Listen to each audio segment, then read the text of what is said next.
Between the 50s and 80s, there were military-confirmed attacks on the Brazilian people by these so-called Chupas. They looked like your average refrigerator and flew around like drones too small to carry a pilot, and would inflict unspeakable harm to multitudes of hunters and fishermen in the nil-populated regions of northeast Brazil. The rumor in this region is that they were U.S. military experimentation concerning a new kind of weapon, but there are a few problems with this assumption, and we will come back to that. Manuel was a 46-year-old prospector and a rugged outdoorsman who was known to stay out in the jungle for months at a time. He announced his usual hunting trip to his wife one day in 1982, and she pleaded with him to change his mind. A man named Raymond recently died due to what was rumored to be an attack by a Chupa. Manuel, being easily confused with the man that you would see on your Bounty Quicker Picker-Upper label, was not concerned and only laughed this off. That very night, Manuel accomplished hunting down a deer and decided to put up his hammock and retire for the night. But before he could fall asleep, two rectangular blocks came into hover above him and fired a beam of light about 3 inches in diameter. As the fight or flight response kicked in, well, classic Manuel, he decided to open fire onto the Chupa, when shortly after he was overcome with a surprised dread, seeing that it had absolutely no effect. This time he decided the flight response was the way to go, so he jumped down and began to run. One of the Chupa followed, firing another beam in his direction and caused him to become weak and fall to the ground. He caught a foul odor that caused him to cover his nose and mouth with a torn off piece of his shirt. Running into a cave seemed like a good idea, but the insistently violent drone simply lowered itself down to the mouth of the cave and fired another beam. He had two choices: run deeper into the cave and possibly become lost in the cold pitch black, or run out, passing the Chupa itself. But again, this is Manuel we're talking about. He covered his nose and mouth with his handy cloth and ran out, getting struck directly by one of these downright sci-fi beam phaser things. He became extremely dizzy and disoriented, but pushed on running. Scrambling through the jungle, his clothes became completely torn up and he lost his shoes. He ran for hours, managing to struggle his way to a house in Lagoa de Dentro. A boy opened the door and was awestruck at the sight of the flying refrigerator and instantly recognized it as a Chupa. Manuel ran inside and fell to the floor, reflecting in awe and withering denial about the dire warning he was given by his wife before trekking out earlier that day. He survived, and this is unfortunately rarely the case. Manuel's survival tactics and persistence kept him alive. He attributes his survival solely to his reaction to the foul odor that caused him to cover his mouth and nose. Although refusing to discuss the details at first, he was forced to change his mind about the existence of these violent flying refrigerators. You gotta look out for those VFRs. The event affected him so much that he sold his guns and has never hunted since. Manuel was covered in red and purple welts shaped in tight circles on his body in the locations that he was hit with the beam. Describing the incident as the worst thing in his life, he described the smell being what affected him the most. He described it like burning sulfur and caused him to have a running nose and throat problems from then on. Despite this graphic outcome, he is one of the lucky ones. If people who experience an attack from a Chupa even make it back home at all, it is common for their muscles to atrophy, their hair to fall out, and their skin to fall off over the course of the next couple days when they eventually die. Speculating on the government experiment hypothesis, Vale writes, quote, "This hypothesis could explain some cases, but it quickly runs into a logical contradiction. What kind of sophisticated weapon system would need to chase an easy target like Manuel for 7 hours through the underbrush without once getting a clean shot? We already have helicopters that give off no lights and make no sound, and we have many Rambo types who would have nailed Manuel between the eyes with one bullet from a rifle with an infrared scope before he had made a single move to leave his hammock. The evidence once again seems as incontrovertible as it is absurd." Unquote.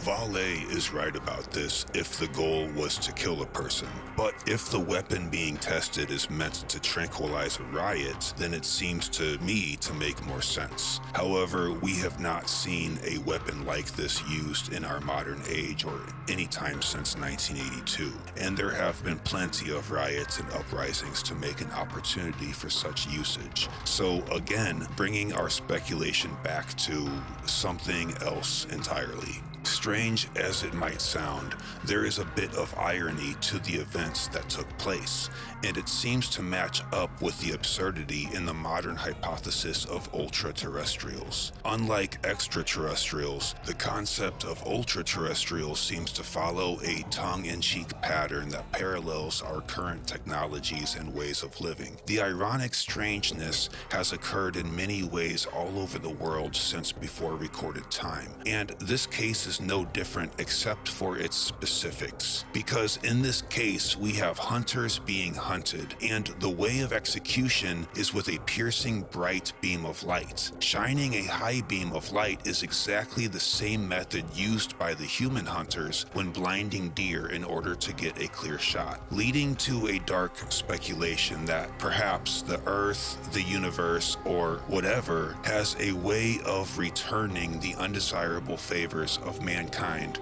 right back to him. So, TV channels like History and Discovery have become almost as embarrassing as NASA when it comes to reporting the strange. When they cover cattle mutilations, for example, they cover it in the same way that they do crop circles. They report on the ones that are obvious hoaxes and beat around the bush for 20 minutes, enough to keep your attention, but leave you positive that the rest of the cases are the same. There was a string of cattle mutilations in and around Texas that seemed to be conducted by dark cults, sure.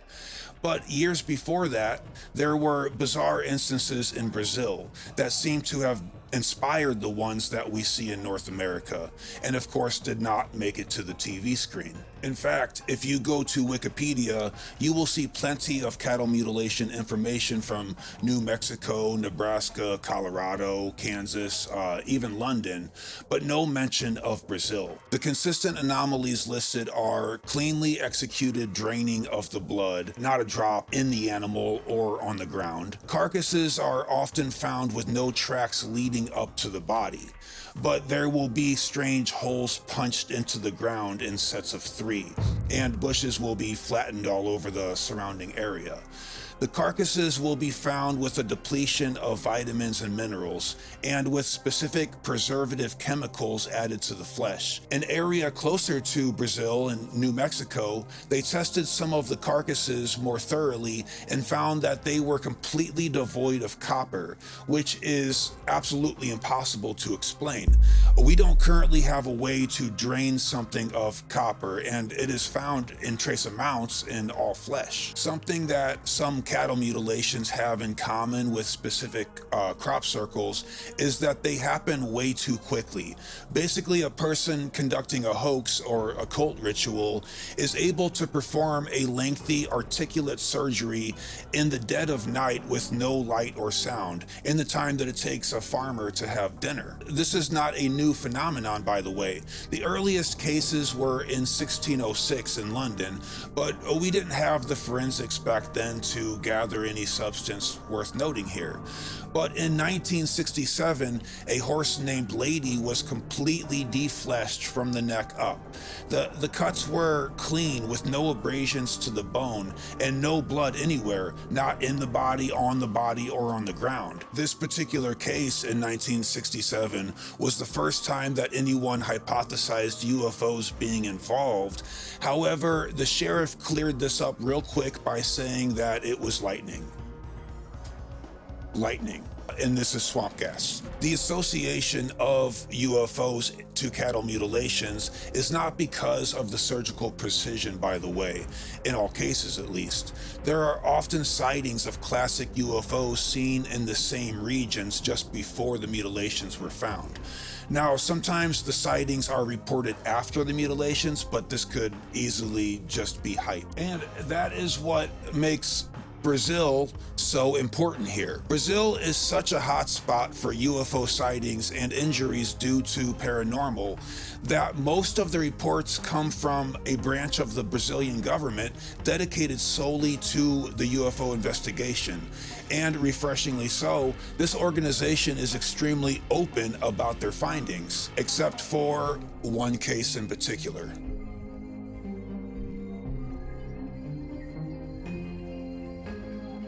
Keep in mind all of the above similarities found specifically anomalous to the Brazilian cattle mutilation cases. The case that seems to have been hidden and covered up was treated as such because it involved a person. The only reason we know about it today is because someone on the inside decided to leak the autopsy results and photographs of the body. So in 1986, there was a particular night in Brazil that ended up being called the Night of the UFOs. The name is not very imaginative, but it certainly suits. Because on this night, there were flying objects everywhere, seen by just about everybody, and there are photos all over the place about it. The flying objects were so belligerent that the military held a press conference the next day just to say the obvious, that they had no idea what was going on, but the devices surely seemed to be controlled by something intelligent. This would easily throw a country like the United States into a frenzy, like what happened in 1952. But this is Brazil we're talking about, and UFOs are so commonplace in this part of the world that people just kind of went on with their lives like yeah, you'll have that. Fast forward, and a boy named Francisco was poking around a lake when he found vultures gathered around a human carcass. The authorities showed up and shut down the whole scene, which was frankly out of character for this type of thing. The body was taken in and nothing was said of it. 6 years later is when the autopsy was leaked. Amongst other findings found in the autopsy, the man had his eyes removed, one ear removed, his tongue and genitalia removed. There were 4 holes bored into his abdomen, 2 under the shoulders and 1 at the belly button, and 1, unfortunately, in some lower real estate regions of the body. The holes bored into the man's body were used to suck his vital organs out with some kind of vacuum. He was also subsequently completely drained of blood, and the skin of the face was strategically removed in particular areas. The decomposition levels showed the man to have become deceased during the same time of the so-called Night of UFOs. And unfortunate as it sounds, the spikes found in the vagus nerve showed that he was alive when the surgery was being performed. And if you haven't guessed it already, every single one of these details was found in a plethora of cattle all along the same region where the UFO sightings happened. If this particular mutilation was a prank or some kind of satanic cult, we are looking at unbelievable skill that I would easily call impossible. They, first of all, would have had to wait until there was a night of enormous UFO sightings. Then they would have had to travel hundreds of miles to perform articulate surgery on thousands of cattle, plus 1 man, doing all of which in the dead of night without being detected in only a matter of hours. I don't think even Santa Claus would have been able to manage time this well. All right, I'm not saying that all motorcycle people are annoying, but that one is. Look at me. Look at me, I'm on a bike. This case is unique because although we have hundreds of murder cases involving the Chupa, this seems to be one of only 2 cases where a body was found showing parallel injuries to that of the classic cattle mutilation. In 1980, police got reports of a bunch of cattle being loose. Officer Alan Godfrey meant to drive out to the area, but was stopped by a very large flying saucer, literally just in the middle of the road, blocking his route. He was mesmerized by this thing and kind of froze up. He said it shined a blinding white light onto him, and when it finally lit up, the saucer was gone, and it was now later in the evening. He had been completely bamboozled from what he had set out to do about those damn cows. What makes this case interesting is what happened 5 months earlier. The same officer, Alan Godfrey, went out with his partner Malcolm because of a report of a body laying dead on a pile of coal, seemingly on display. They noticed immediately that there were no footprints leading up to the body in the loose coal dust surrounding it. They also observed that he was hastily dressed by a third party, or so it seemed, with the buttons all out of place and the shoes thrown on without being tied and all that. There were burn marks on the body in very specific spots, as if they were put on by electrodes that you would wear from an EKG machine. And each one of these burns was covered in a green ointment. This was a murder case and was not suspected of having any UFO connection. So the ointment was sent off to several different labs to be identified in order to help them catch the perpetrator. However, they not only couldn't identify the ointment, but found no substance similar to it, even after comparing it to 6,500 other types of ointment. For those of you who are squeamish from the word ointment, from here on I'll use the word cream. Oof. Oh, that's so much worse, isn't it? Anyways, this creamy ointment was still very moist. Per usual, this case was closed and then quickly classified. Fast forward 30 years or so later, both of these officers have come forward flat out claiming that this was a cover-up and that there were several reports of flying saucers in exactly the same area on the 8th, 9th, and 10th of June, basically the day and the days leading up to when this body was seemingly dropped onto this pile of coal from above. Back in Brazil, we rewind to 1966. There were two grown-ass men with homemade lead masks that trekked out to go make communion with a UFO, using techniques that we can only speculate at. This is obviously a silly habit for anyone to have, but the story takes a grisly turn. Both of the men were found dead on the hill where they were meant to make contact, and the bodies had absolutely no injuries whatsoever. The only clue was a note on one of the men that said, quote, "Meet at the designated spot at 4:30 p.m. At 6:30 p.m. ingest the capsules. After the effect is produced, protect half the face with the lead masks. Wait for the pre-arranged signal," unquote. What makes this note so much more mysterious is that no drugs were found in the blood system of the two bodies. So what were in these pills, and what killed these men?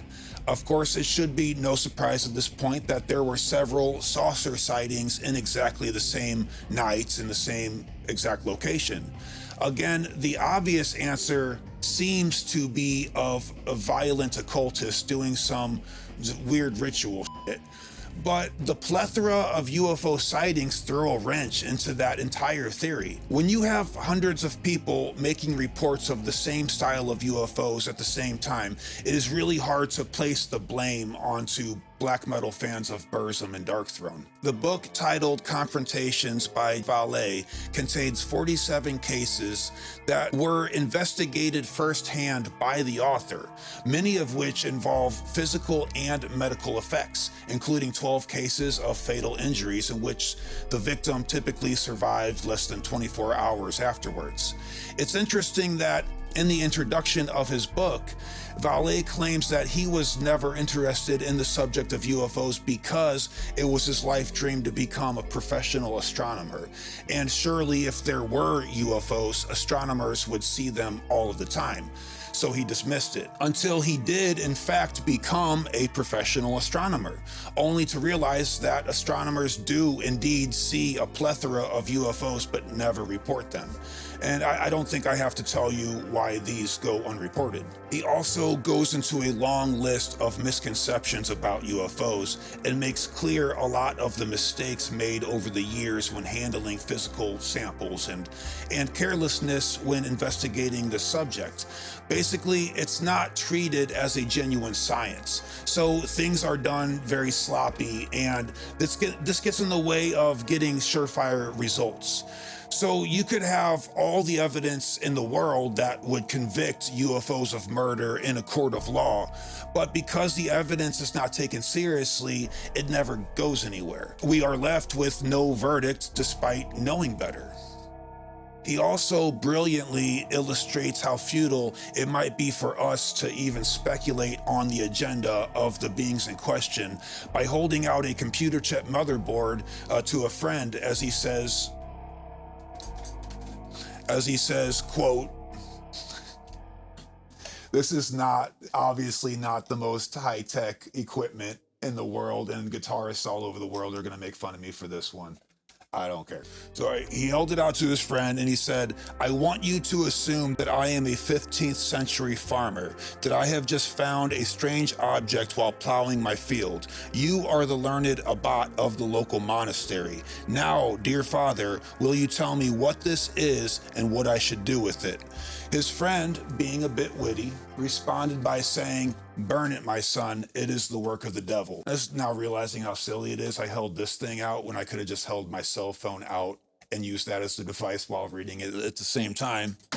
These videos aren't quite as planned as you guys might think. He also brilliantly argues the notion of Occam's razor, being that the most simple answer is typically the solution. Skeptics love this one, as well they should. But what is more simple in the case of the Chupa and the cattle mutilations? Either a group of hundreds of pranksters and or cult members with the surgical abilities of seasoned doctors who can work so effectively in the night as to cut up hundreds of cattle in a matter of hours without spilling a drop of blood and harvest the organs via vacuum machine without making a sound on the same night that just so happens to have a splurge of UFO sightings, or the possibility that something more technological is doing it. This is where Occam's razor gets a little dulled down. Of course, as we can see here, the simple answer, it just simply cannot be. But he maintains that we are dealing with a yet unrecognized level of consciousness independent of man, but closely linked to the earth, and also makes it clear that he does not believe that these dangerous encounters have an origin in outer space, claiming that this theory is most likely a result that stems from our modern culture of sci-fi.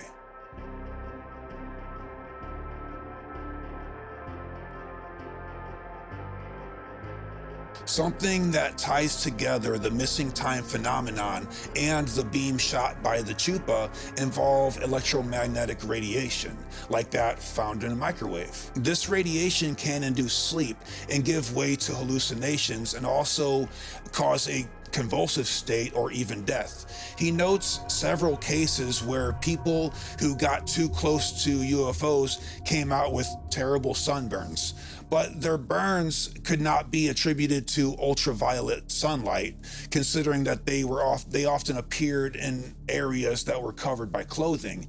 However, microwave radiation would pierce clothing, so this hypothesis helps us along with two cases in particular noted in confrontations. On January 23rd, 1976, Shelley McLanigan saw a weird red and green light in the sky near Bolton. The object was the size of a small house, flat on top with sloping sides and 3 legs. She felt, quote, "a terrible pressure in my head and shoulders, an off taste in my mouth. My teeth seemed to vibrate. When I tried to run, it was like being in a nightmare. My arms and legs moved, but in slow motion. I tried to scream, but nothing came out." That weekend, Shelley became ill. A purple rash covered her neck, chest, shoulders, and upper back. Her eyes and joints ached. In her mouth, her top fillings had come out, and the bottom ones had crumbled. An Army officer who served during the Korean War has described an even more remarkable incident in which an orange luminous object came over a village that was being shelled by a whole artillery unit. It hovered at low altitude, apparently unharmed by the powerful explosions. When it moved up the hill over the gun emplacements, permission was sought to fire at it with a precision rifle. The object was visibly displaced by the impact of the bullet, then it proceeded to sweep the hill with what the officer described as a strange beam. Quote, "You could not see the light unless you were right in it." Unquote. The next day, the entire artillery unit was violently ill and had to be removed from duty, but no formal report was ever submitted to identify the source of the strange illness. The clinical data that have been collected by serious investigators of the UFO phenomenon thus form an impressive body of empirical facts. Various explanations have been proposed, from magnetic fields to pulse microwaves. They account for some of the effects, although no single explanation accounts for all the phenomenon. Given the complexity of the reported observations, I propose to postpone the analysis of these effects and to consider carefully the evidence from the most extreme cases, those that involve lasting injury or death. The book then goes into its darkest portion. I'll read my favorites, but they're the worst ones. So put the popcorn down and hold on to your tummy. Let's go. On July 5th, 1969 at 8:30 p.m., two children saw a luminous object 300 yards away. They grabbed a flashlight and sent signals out. The object came closer. The children called the rest of the family, and all 13 people who lived in the farmhouse watched the light as it flew off and disappeared behind a hill. The glow remained visible.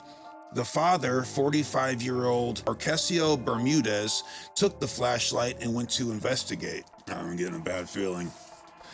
When Arcesio came back, he was scared.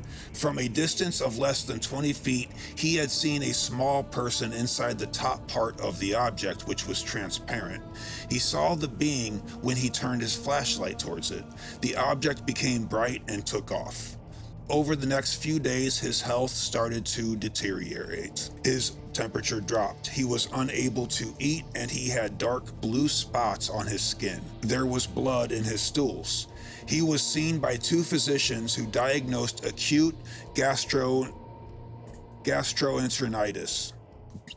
Hey Siri, pronounce gastroenteritis. Okay, I found this on the web for pronounced gastroenteritis. Gastroenteritis, sure.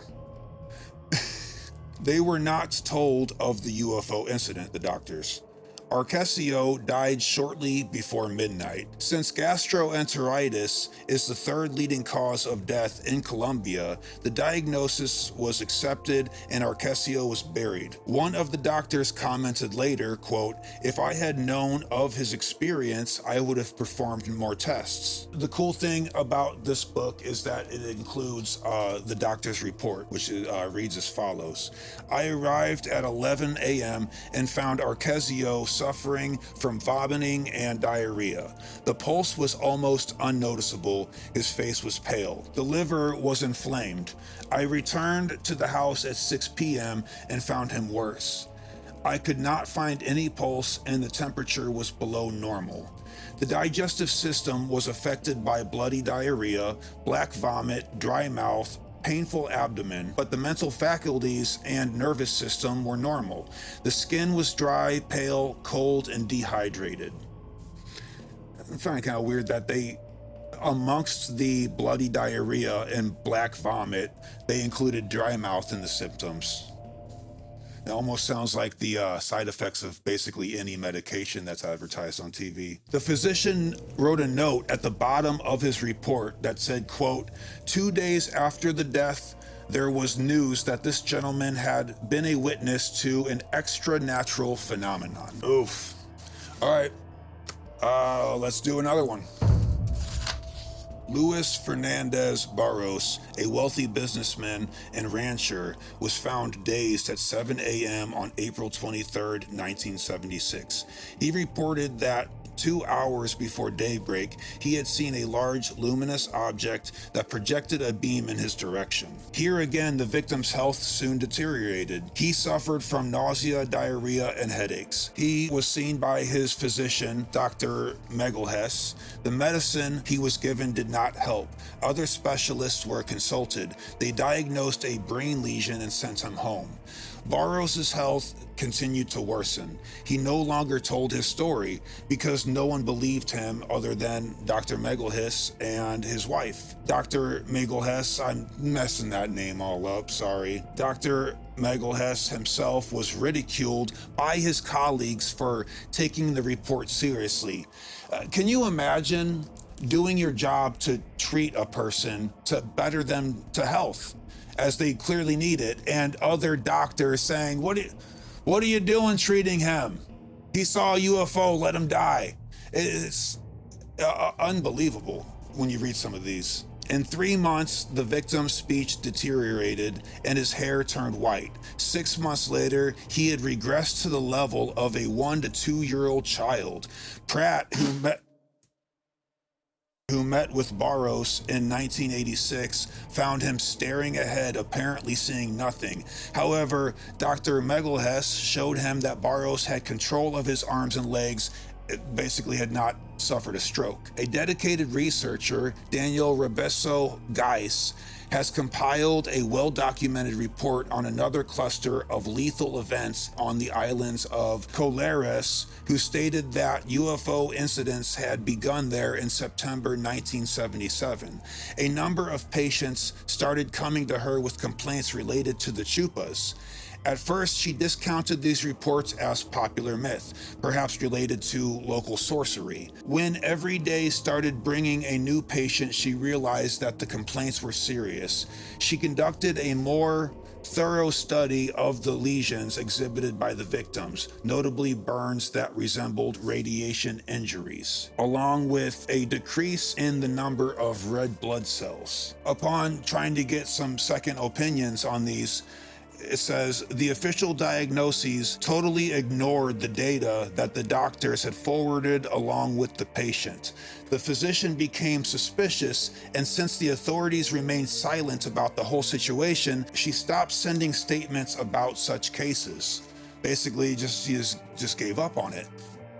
And I mean, this is a doctor. These are medical issues. However, the military took the phenomenon very seriously, and the 1st Regional Air Command created a special UFO investigation team.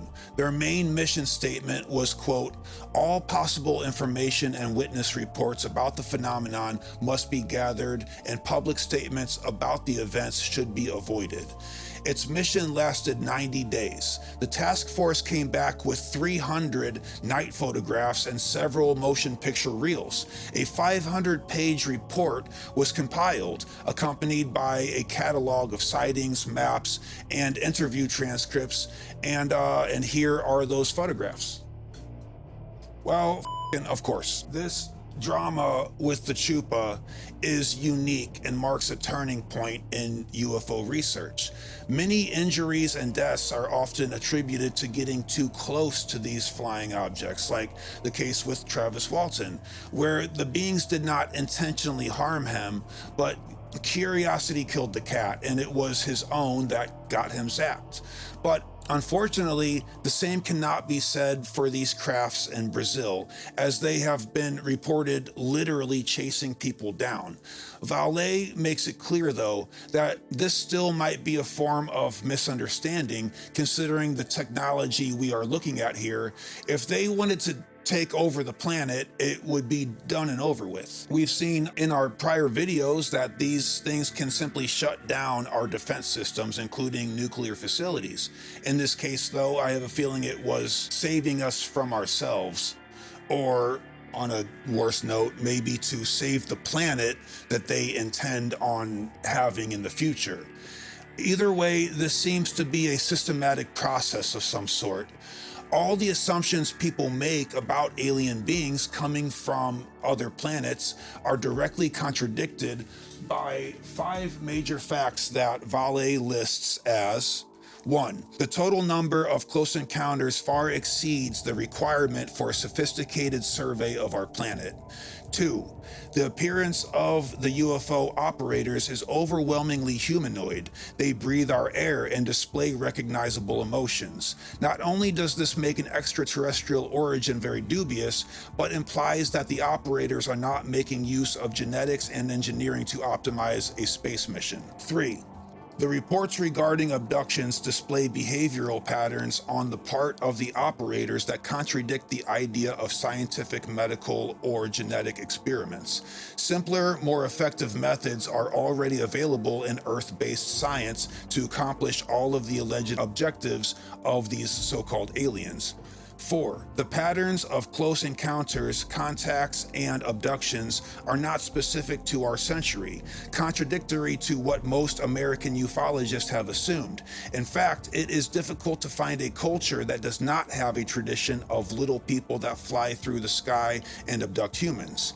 5. Both the UFOs and their operators are able to materialize and dematerialize on the spot and to penetrate physical obstacles. The objects are able to merge together and to change shape dynamically. So it seems more likely that this is a phenomenon of physical manifestation of sentient form of consciousness that is alien to humans, but not necessarily extraterrestrial.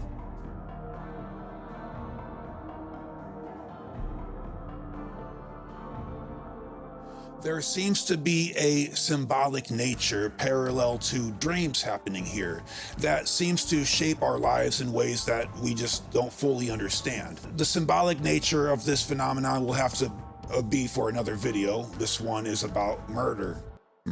Speaking of the little people often involved, there is a legend in this Brazilian valley that speaks of small beings similar to the elves of Celtic folklore. They called this being the Caipora. It is said that the Caipora is humanoid and can go from one point to another instantly without using its legs. And speaking of that, if you can find any culture without a legend of humanoids jacking people up, I'll change the name of this channel to Library of the Surprised. What fascinates me about this particular book and Vale's direct correspondence with the subjects is the multitude of rugged cowboy types who would say that they never believed in these stories until one night that it happened, yada yada. These are the men that you won't see interviewed on TV like on the History Channel. They don't make claims. They ain't got time for any of that. Many of them speak of their hunting dogs becoming extremely nervous and hiding with their tail between their legs before anything even occurred to the men that something was about to happen. Vale said that he was struck by the sincerity in the culture of these people. He described it as a straightforwardness that he would rarely see in France or the United States. He describes these witnesses as being not brainwashed by scientific superstars and television academics. The people of Brazil are closer to nature than any scientist. They survive by observing and noticing, by understanding patterns in wild things and natural phenomenon over an area half as big as the United States, where few scientists would ever dare set foot. These are people whose intelligence has never been insulted by the pundits of the New York Times or the arbiters of overt rationalism. They speak in simple, direct ways about what they saw. They admit to being afraid and are in direct correspondence down in the trenches with their fellow brothers and sisters who are not just dying, but who are being killed by something completely unknown. And I can't think of anything more existentially frightening than that level of helplessness. Even if it was a gigantic army of hooligans like we saw in the days of Genghis Khan, at least they would have some sort of an idea of what they are up against. These cases are a sheer abyss of complete unknowing. There's no wisdom that can save you in this case. And it's no wonder that so-called civilized people are so quick to live near highly lit, tall towers in busy sections of society. It makes me wonder if the archetype of cities like New York might be subconsciously the result of this same age-old fear. There is one more hint in this plethora of high strangeness that Vallée has noticed and is certainly worth mentioning. If you look at this map, we have arrows pointing to the areas that have the highest concentration of attacks by flying objects. And every one of them is right next to a large body of water, if not the ocean. Now, I don't know if this brings any new hypothesis to the table, but I like throwing things like this out there because maybe one of you has an idea about it. Hit me up in the comments if you want. You guys know I love reading your theories. Most of your theories. But just as many cases concerning deaths by UFOs that claim that these things came from out of the sky, there are an equal amount of cases where they are seen to come up out of water. I can't think of a better hiding spot. In the case of the Chupa specifically, there was a solid 3 months where these attacks happened on schedule, like every evening, and could be predicted, causing hundreds of people to evacuate, almost eviscerating the infrastructure of society in the affected areas. There was nothing elusive about these objects, and they didn't hide from anyone. They exhibit a variety of shapes that would, in the words of Vallée, drive an aeronautical engineer to insanity. They weren't aerodynamic. The absurdity of that. It makes you wonder if they're just out to confuse. But when the Brazilian Air Force had issued confidential orders directing air traffic away from that area, the events just got worse, almost as if the intelligence behind the Chupa knew that area was becoming more secluded because of it. All patients that survived an attack from a Chupa long enough to be studied by a legal physician was shown to have a severe drop in red blood cells. Every one of them. This case has single-handedly changed the mind of more doctors about the case of UFOs than any other in history. The doctors heard the same story from every patient. Basically, they had been resting in their hammock when the light beam hit them from above. They were immobilized as if with a heavy weight. The beam was about 3 inches in diameter and white in color. It never hunted for them, it just hit suddenly. They report that the column of light would slowly retract before it disappeared. And that's about the freakiest thing I've read so far, because light doesn't do that as far as I know. I'll have to look up the inner workings of a lightsaber for that one. And of course, the blisters and discoloration marks on everyone involved were consistent and the same. This is hundreds of people over the course of a fairly short time, making it that much more insane that so few people have heard of it. I find it insane that cases like these are swept under the rug by science despite having a mass of concrete evidence. Yet when you search for evidence of things supernatural, we are often brought things like this. We have more important issues to address in the realm of paranormal and the esoteric. Civilians here in the West might not be concerned with the paranormal, but the military certainly is. In Brazil at the time, the military team which operated in full view of the population is known to have compiled a thick report with a wealth of physical measurements attached. The report was sent to higher authorities where it presumably disappeared into a drawer. And Vallée adds to this. All the negatives taken by the newspaper teams have left Brazil, purchased from the publishers by an unnamed American firm. Somebody in the United States owns a collection of records that contains the proof of the reality of the phenomenon. Ground truth. There is a simple reason for the absence of open academic interest in the UFO phenomenon. As we have seen throughout this book, it is not a lack of evidence. on the contrary. The evidence that has now been obtained by the major powers is so valid that it has such devastating implications for future military systems that the decision has been made to keep it under lock and key and to entrust its study only to highly specialized teams with selected compartmentalized access. In my opinion, the work of these teams is doomed to failure.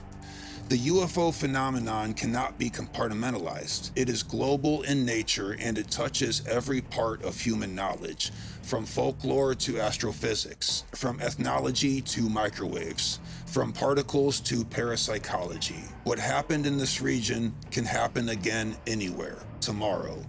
I detest the thought that it will find us unprepared once again.